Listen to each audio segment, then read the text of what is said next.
Yo, our next guest is my brother. I know this guy for we can know over 30 years, and he's a cartoonist, illustrator for a cartoon for Marvel, DC Comics. He's been doing this for 18 years. He likes on. I worked on Iron Fist, Power Man. He reshaped those. Black Panther. I think it's called the Ennis Award. This is my man, my brother, and he got a film going to be being put together with some big names very, very soon. I love this dude so much. This is my dude. My brother, Sanford Greene. Mr. Sanford, what's up, Sanford? Oh, dude, you Come on, brother. Oh man, he's straight. And he's my frat brother. This is a guy. Yeah. This is my frat brother. This is my dude, man. I love this guy, man. Go Mob, baby. You know how we do it out here, man. Come on. What up, Sam? How you feeling today, man? First of all, how you feeling, man? Oh man, I tell you what, man. I was boogieing trying to get back here so that I could be a part of this, man. So I'm doing good, but I'm also like I gotta settle down just a second, you know. Yeah, I gotta, man. I know it's a Saturday. We caught you the holiday weekend. Probably better weather out there in South Carolina than it is here in New York, right? Got good weather.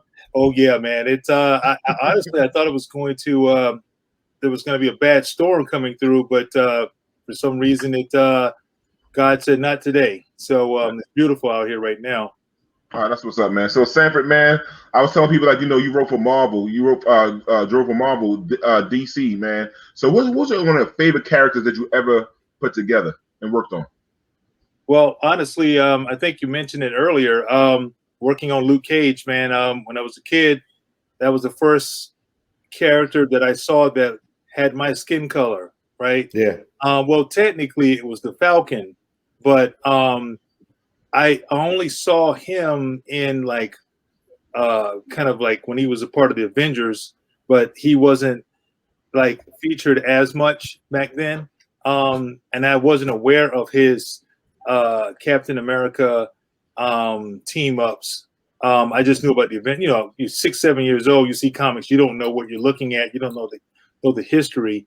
So I only saw him for a brief moment, but Power Man, aka Luke Cage, was the first character that I saw that really he had his own book, Luke Cage, and you know, in the South, that's an anomaly to some degree. Wow, a character, comic character that actually has his own comic book series, that floored me, man. So getting a chance to work on him, kind of a full circle story, getting a chance to work on him back in 2007, 16, 17, and 18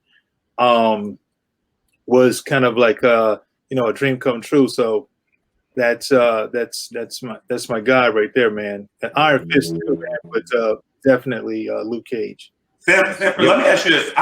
When I was a kid, I didn't see a lot of adults get into comic books. It was a thing that we did with our friends and kids and things like that. But now it looks like, you got, I think it's called Comic-Con. You got you got a lot of adults. The generations are obsessed. I think these movies outsell anything in Hollywood, the animation and things like that. Has it been something that has taken on a new audience, or is it just the people that grew up with this have become adults now and they've carried it across, the timeline of their lives? I think it's all of that, man. It's I think because it was something that was a part of our culture, when we were kids. Now we are in the positions to make those things happen. I mean, even something to some degree, the hip hop culture, that's kind of where it started.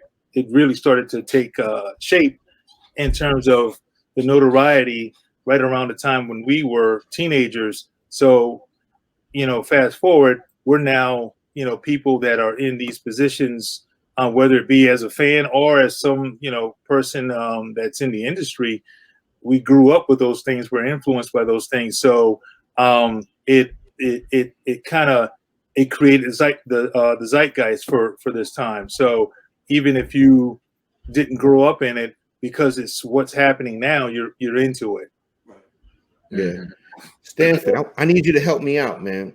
I'm definitely feeling you. I was a big Luke Cage fan, and to prove that, I'm going to take it back a little further than you. Okay. I remember when Luke Cage was hero for hire. Hero for Hire. Yep. That's right. Wow. Now, I was a big Luke Cage fan, and another thing, we might need to talk off the show because I have the first edition of Hero for Hire all the way up until he teamed up with Iron Fist. Right. And I have that in my garage, so we might need to talk about how much that stuff is worth right now. You know, if you got it in your garage, you might want to get it out of the garage, man. No, it's all well packaged. Okay, well, yeah, it's all well packaged. Each issue is in a plastic or whatever. I spoke to one guy. I think he kind of was trying to rip me off for the issues, but maybe me and you need to talk. But the thing is, I was in the comic books probably from the time that I was probably maybe 8 or 9 years old, and you're 100% right. There wasn't a lot of heroes that looked like us. You know what I mean? And then the thing is, when they did look like us, they was like, you know, Hero for Hire. He was in the hood fighting pimps and drug dealers and stuff like that, you know.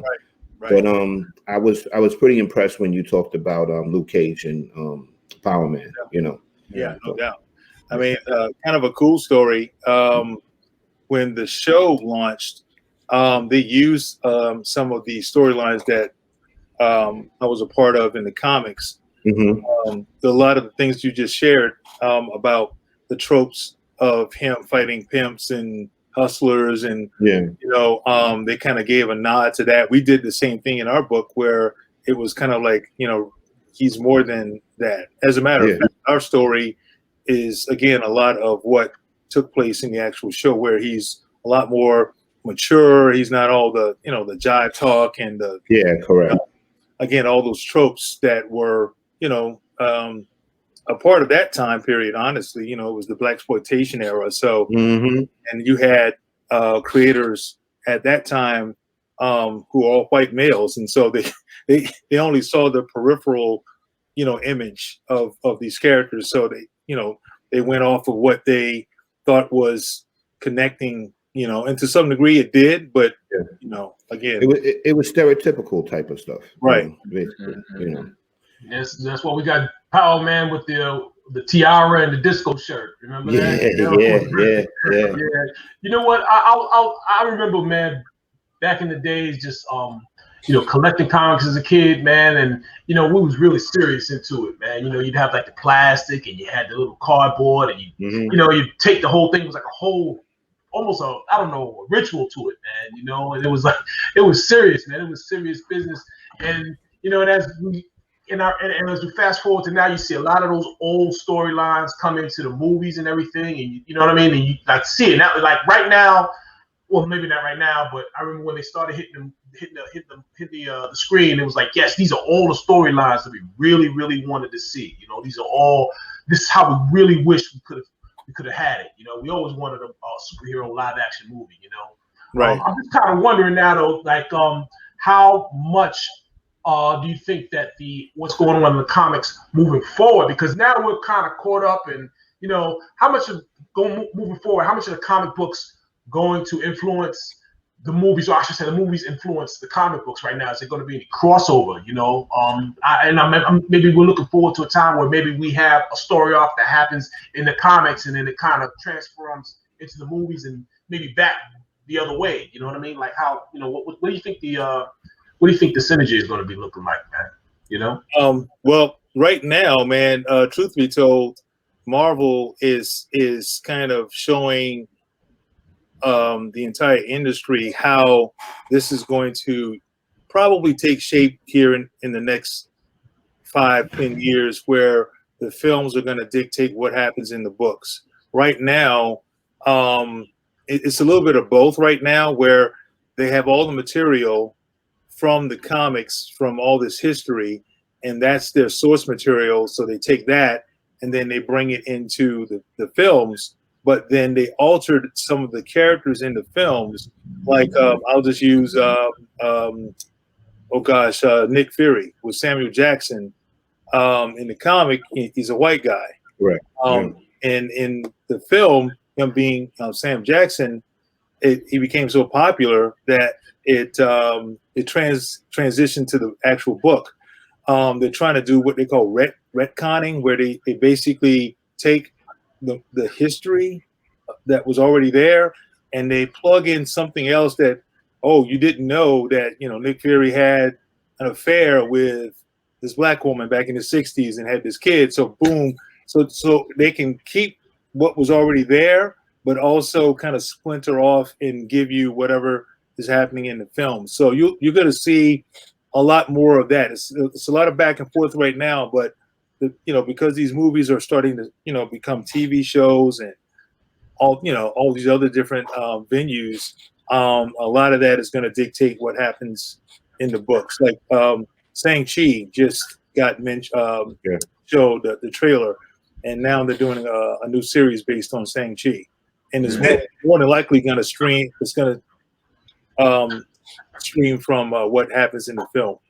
Sanford, let me ask you this. Okay, so years ago, I used to have a parallel when I was a kid. I would think like comic books and professional wrestling, it was always fundamentally a good guy versus a bad guy, a good character versus a bad character. But I'm noticing now society has evolved and changed a lot, where there are certain people that just root for the bad guy. There are certain people that just see, and so I think these characters have evolved in some cases. Like when I was a kid, I was into Batman and Robin, right? I don't even know what happened to Robin, but Batman, Batman seems like he has some type of this. If you look at the movies, he seems like a dark character now. Oh, Batman seems like a sociopath. I don't know what Batman is doing. Batman used to fight crime. I don't know what has happened to some of these characters. Has society kind of shaped them, or has they, you know, something happened where they have decided to like just change and appeal to a different group? Because it's blurred a little bit. I think they made them human. I think everybody has everybody's not 100% what, you know, always correct. I think you say they want them to be flawed. I think everybody has flaws. Nobody's perfect. So I think technology may have changed too, because Superman and them were doing stuff, and remember one of the dudes used to have a watch where he could talk into it. Well, we can really do that stuff now. So it's like, I guess they got to kind of change, you know, I guess with the times. Oh yeah, Dick Tracy had a watch, right? Right. You guys know I'm not a fan of Batman at all. Batman was the guy I liked the least. Yeah, you know why? Because the thing is, Batman bought himself into being a superhero. He had white privilege. That's why I didn't like Batman. And Batman didn't have no powers, and I felt that anybody could just walk up to Batman and just punch him in his face and get away with it. So that's how I would look at it. That was his power. Yeah. All right, Sanford. What do you want to say, Sanford? I was going to say to all of you guys, then you might want to look at DC just put out a series based on Black Lightning and his experience in the Justice League as a black man, the only black character in the 70s. It's pretty fascinating. John Ridley, if you guys know John, he did I think he did the screenplay for 12 Years a Slave and a few others, and he's writing Batman now, actually. So wow, he's talking about a lot of those things that you're speaking on, and he has Black Lightning. The first series that he did over at DC, it was about Black Lightning's experience as a Justice League member and how he didn't want to be a part of the team at first because he was a black man in the 70s and he understood, you know, even then what that looks like, the dynamics, and you know how his lack of privilege wouldn't afford him everything that the other characters had. It's pretty fascinating. I'll send you guys the link to it. I forgot the name of it. But it's a pretty fascinating story. So I'm sorry. You were talking about the flawed characters, and that's exactly what it is now. It's more about those characters are more interesting. I mean, Superman to me, I mean, you talk about Batman. I think Batman is the most fascinating character because of that privilege. He knows he has that privilege, and he's so conscious of it that it's torturous to him. So this is why he, I'm kind of giving you a bit of what John Ridley is doing in the Batman story now. He feels like that's why he has to do so much. Like he has to be that guy that's always, or the hero that's always there, no matter what, no matter how big the obstacle, no matter how the task is too, it seems insurmountable. He has to be there, and that's that, just call it what it is, white guilt in some sense, but they're using it from a hero's perspective of how he's just torn. He had all this power, this money, his family, the Waynes, they pretty much run Gotham, or at least own everything in Gotham. He's aware of all of this, and that's been torturing him for forever, so he feels obligated. Now Superman, on the other hand, he's the one that's like completely clueless to his privilege. Now him being an alien, technically being an alien, he can identify with that, but he has the skin color of a white man, and so his virtues are so, he's such a his moral code is so high that he can't see past the fact that his skin color is what people see initially. He thinks his moral code is what's going to allow him to be this hero to everyone, but everyone may not necessarily see him as that hero simply because of his skin color. So I'm giving you a bunch of stories that's being done right now in the DC comics. So, they're trying to make him flawed too. That's where they're going. They're trying to make Superman just as flawed as Batman. Is he the most famous? I would assume that Superman is the most famous character ever, and I would assume that the Joker is the most famous villain. Is that right, or that's just a guess? I mean, yeah, I would think so. I mean, Joker is the only one so far that I know of that's got his own film. Got his own film. Yeah. There's more coming. I mean, you got, technically, going back to the flawed thing, it's the anti-hero, I guess, is probably the better choice. Where these guys like the Punisher, Venom, Magneto. Magneto. All those guys they're gray. They're not they're back and forth. Yeah. Sanford, speaking of like DC, to me, Marvel makes the better movies. DC storylines are just falls off, and I don't know how they always miss the point. I don't get it. Aquaman was probably the best one. I thought he had the worst superhero powers ever, but somehow except for what's that big Indian one, the Chief? They used to grow big back in the day. Apache. They're not gonna do that one now. That one's too racist. They're not gonna do Apache Chief, man. I know. Yeah, but that's honestly more about the companies more than anything. It's who they hire, when they hire them, and what they allow them to do. Like Zack Snyder had a big vision. He had a good vision, but they handcuffed him, and he's getting, he's kind of the what's the word? He's the whipping boy, if you will, because everyone's like, oh man, he can't direct, or the dude, he did some good films before. He did 300, and he did The Watchmen. Those films were great, but then he got into this, and he just realized that he's dealing with corporate, and these guys they're not going to let him, make Superman too dark or too evil, even though they, when it happened, it just kind of, it fell flat. But you got to let these guys create. Give them the space to really tell the stories and trust that. That's where Marvel, I think, is succeeding. They're getting the right people on the right projects. Yeah, letting them create. Go ahead, Rod. I'll go after you. All right, thanks, D. Stanford, I remember there being, I know I'm taking it back. I'm always taking it back.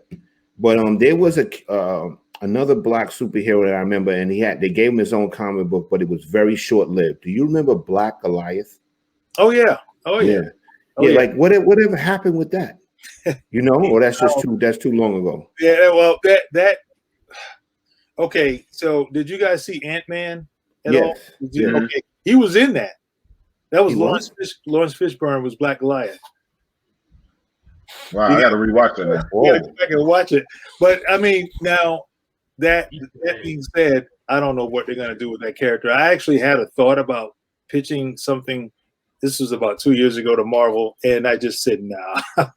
I'd rather do, that was the point where Black Panther was taking off, film and everything else, and we saw the opportunity to jump and do our own thing. The Bitterroot series, which that's where my head was at. Yeah. So speaking of Bitterroot, that gives me a question. So, Sanford, can you tell people about the book you came up, The Bitterroot? I'm glad that you talked about you bringing images and bringing superheroes to to young Black people like ourselves, like your children, my child, can see ourselves, and about the Harlem Renaissance. Can you tell people about the book? And then if you have especially if you have a copy you can hold up for it. I got my copy in the back. I can't get up from my seat right now. I have my copy in the back. And then you both have and talk about the special edition that you got coming up for Juneteenth. Yeah, well, that's not printed yet, so I can't do that. But I can show you. This is a few of the. I have the trade somewhere around here. If I was thinking, I would have had it ready. But it's about a family of monster hunters set during the Harlem Renaissance, and they use steampunk technology and alchemy to deal with this infestation of monsters. And this infestation derives from hate. And so it's pretty much like you get bit by a vampire or scratched by a wolf, you turn. It's essentially in the same manifestation where the hate infects you. And we're using historical references, Black Wall Street, like you said, the Harlem Renaissance is the base, the overall base. This is where the family arrives, and the matriarch of the family came from the South. We're using, segments of what took place here in her transition north through during the Underground Railroad when she was a little girl. There's some mystical stuff that we're using that takes place within the Underground Railroad, to where she was bestowed this power called the Bitterroot, and now she's basically the holder and the keeper of this power. And basically she teaches her entire family, every generation, until she dies, for the most part, which she's not dead yet, so I'm not no spoilers, but yeah, so basically this whole family, they are the agents against this evil force. And they fight. It's pretty much, if you really want to break it down into a layman's term, they're kind of like Ghostbusters in during the Harlem Renaissance. There's nothing like that. It's a lot more serious, but that's how they operate. People aren't aware of them. They work in the shadows. So that's the other difference. Their front for what people think they do is they own this tonsorial kind of a haberdashery kind of establishment. Because back then it was all about you created as many opportunities under one roof as possible. You can be a shoe shine person or dental, hair, whatever it took to keep some kind of revenue.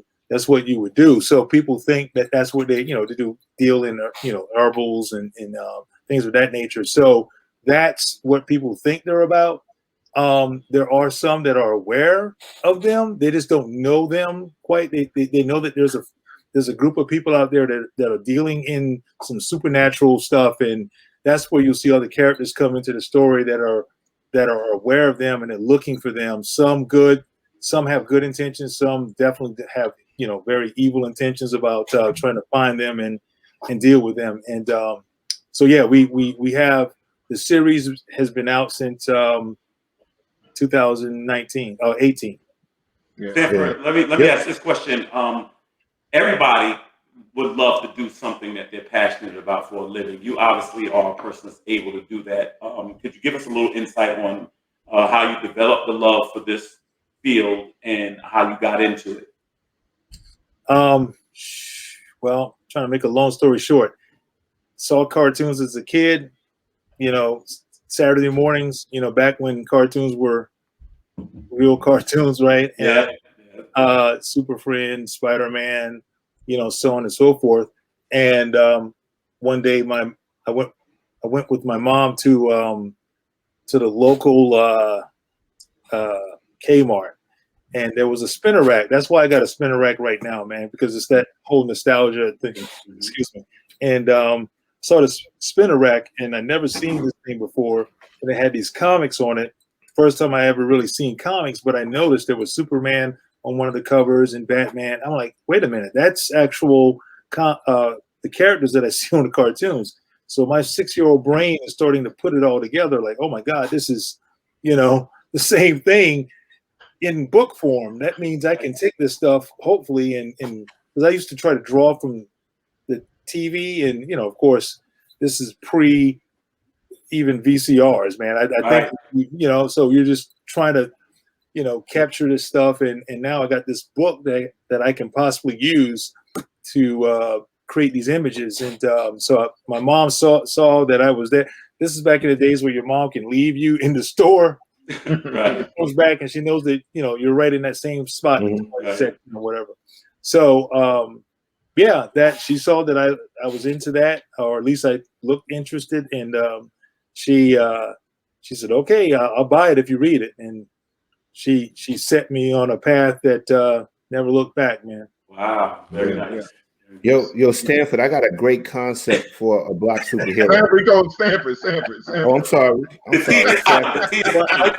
First of all, I tell your name. You know my name. I can't do business with you. I apologize. I got a great concept though.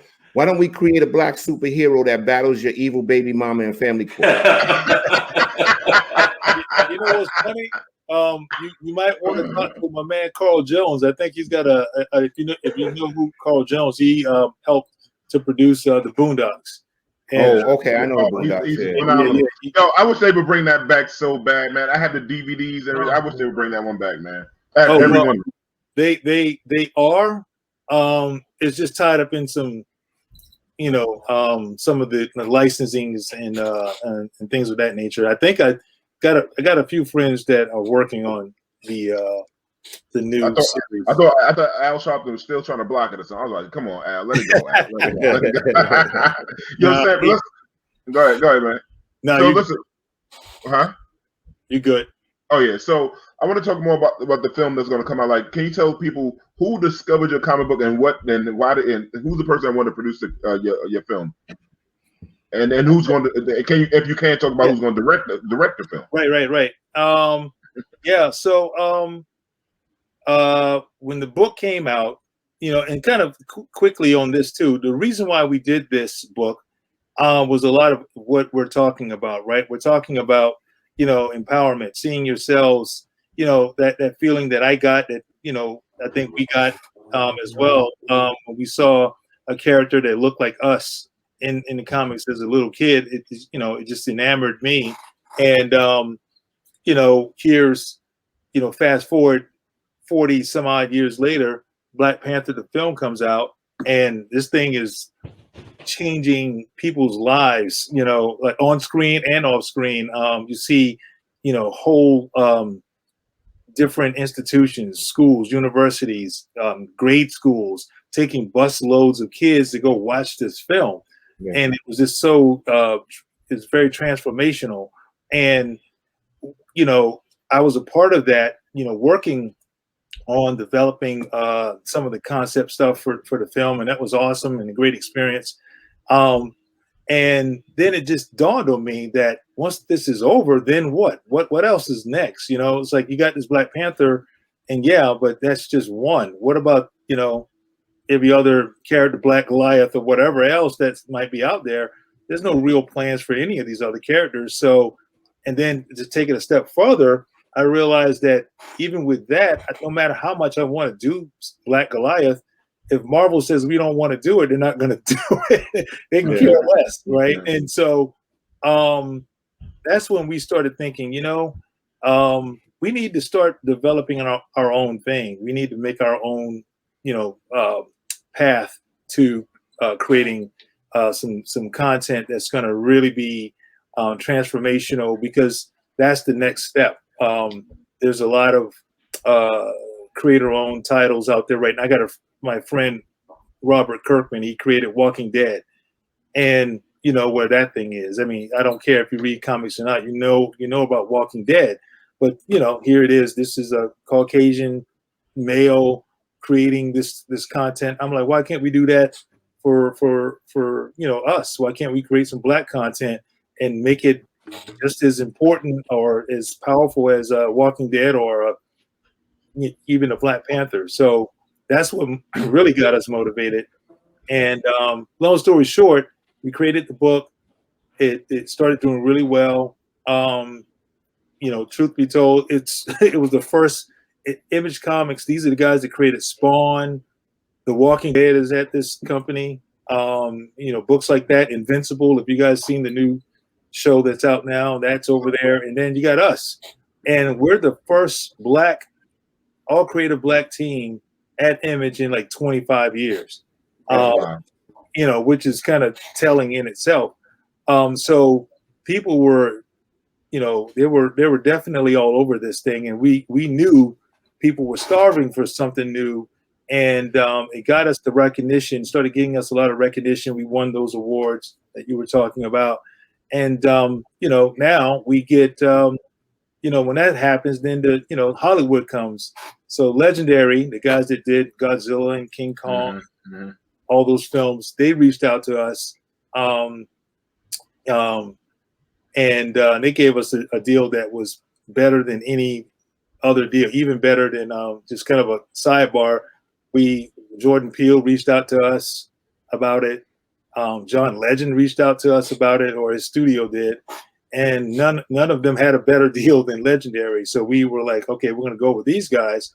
So the announcement happened about the film, and then our lawyer calls us, and he's like, dude, I hope you're sitting down, because we just got a call from Ryan Coogler. He wants this film bad. He wants to do the film.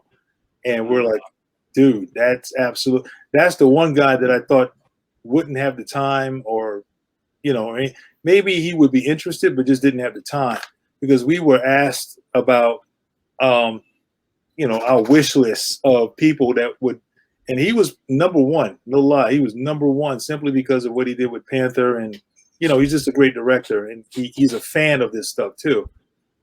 And so when we heard it was him, it was just absolutely mind-boggling. And my whole thing was, well, you know, did he hear about it from a friend or some other colleagues in the industry, or some guys, you know, or whatever? And my lawyer was like, nah, he's been buying the comic book. I'm like, he's been buying it? Like, he goes to the shop or the store or whatever, he's buying this thing. So I'm like, oh my God, this is crazy. So we meet him. We got a chance to meet him, and he's every bit of exactly what you see. If you've seen any interviews, he's really down to earth. He's like the dude that could be in this podcast right now, just hanging out. No ego, no, you know. So long story short, he jumped on, and fast forward, because of his reputation and his power pretty much in the industry right now, he's got all the A-list directors coming to sign on with him, and we got Regina King to sign on with him. And that one floored me even more. I'm like, you gotta be kidding me, that she's the last person I thought that would be on this. Not because I didn't think she could do it, just that I thought she was just so far beyond any of this. And just to see her, as a matter of fact, I think a friend of mine just sent me a quick interview with her talking a little bit about it on MSNBC today. So it's surreal, man. Wow. That's what's up, man. Listen, people, you never know who's watching. That's what I tell kids. You never know who's watching. That's the biggest thing, man. Yo, Sanford, listen, man. Listen, bro. You know how much I love you, man. I appreciate you coming on the show, man. And listen, I used to drive this guy home on weekends, man, back in the days. I used to see his family sometime, man. We just got to go back. We were broke. Broke. Listen, man, I love you, man. Oh, go ahead. Now, I was going to say, real quick, speaking of that, man, the Juneteenth cover. Oh, yeah. You got a Juneteenth variant edition that's coming out here real soon. And you know, anyone interested in that, just talk to Damon. I know everybody. Right? Yeah, talk to Damon. He'll get you guys squared away. Yeah, and where can people find the comic book in the stores in their local neighborhoods and all stuff, or websites, anything like that? You can go to if you just want to check it out, like the overall story. You can go to Amazon. I got volume 1 and 2 is out there. If you want to collect some of the exclusive covers, your local comic store may have some. eBay has them, but I'll be honest with you, they're kind of pricey on eBay. But if the Juneteenth cover will be in local comic shops everywhere. Midtown Comics has a big. They have a big promotion for it right now.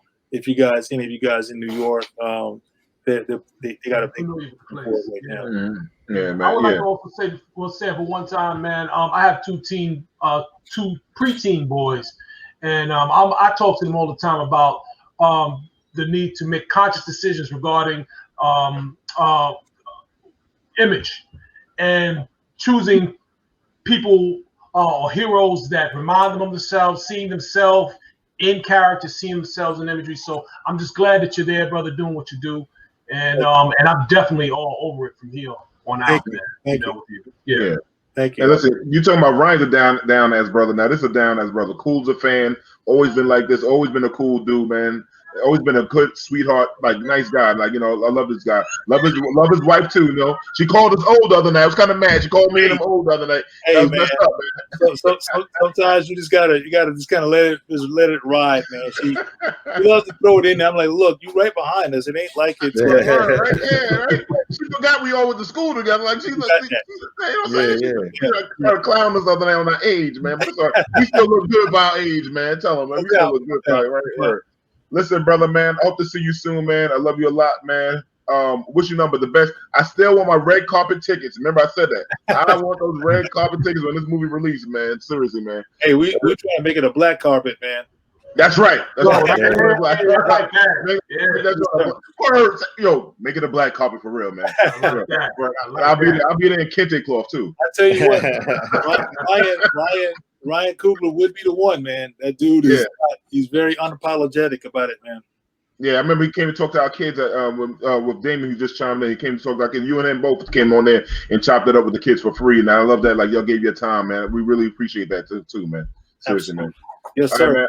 I love you. Get back to your Saturday, man. Enjoy your nice warm weather down in Carolina. I hope to see you in October, bro, when I come down. Yes, sir. Absolutely, bro. All right, man. Thanks a lot, bro. All right, thank you.